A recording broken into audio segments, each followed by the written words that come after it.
Kakching amasung Thawbal district ki tongan mafam singdagi exercise na fagalakhiba yamlaba yungau amadi yungang sing ngasi Thawbal district ki Yaripok exercise ki office complex ta mai thaduna amadi haidoktuna manghankhre ngasi manghankhiba yu sing adu haukiba chahi ki June amadagi chahi asigi April kuncha phobada Palel Kakching Thawbal Lilong amasung Yaripok ki exercise station singna tongan mafam singdagi phagalaktuna Yaripok Excise Station ki Makhada Thamlakhibani Commissioner of Excise Manipur Huingo Warsang na thasi ki tang mapanda thokiba amana Yaripok Excise Station ki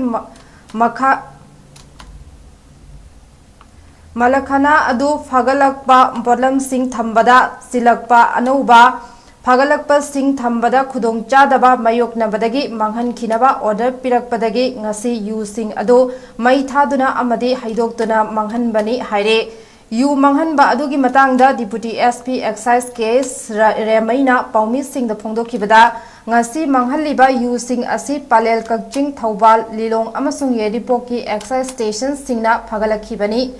Manghan Kriba Yu Singh asi Lupa Listing Nifu Manga Changma Taret Romgi IMFL liter humputara manga ml marfu manga lupa listing tara humdoi chahum yankhai ge biar liter nifu mari makhai amade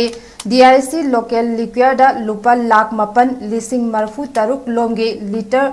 lising mapan chanipan humpu makhai ne punna lupa lakh tara lising nifu mari chamapan taret ke liter lising mapan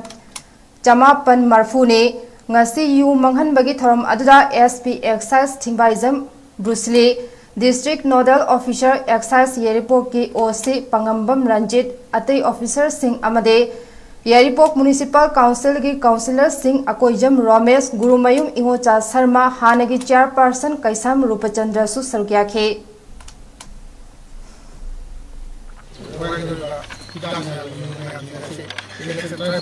election Lok Sabha election sida mawanya election commission India gi instruction makhada Thawbal district excise enforcement team na phaglak using ni haiba using ase excise ke makhada order gi makhada section 69 ni bulta ko 1981 ni section 69 makhada haiba using ase ke makhada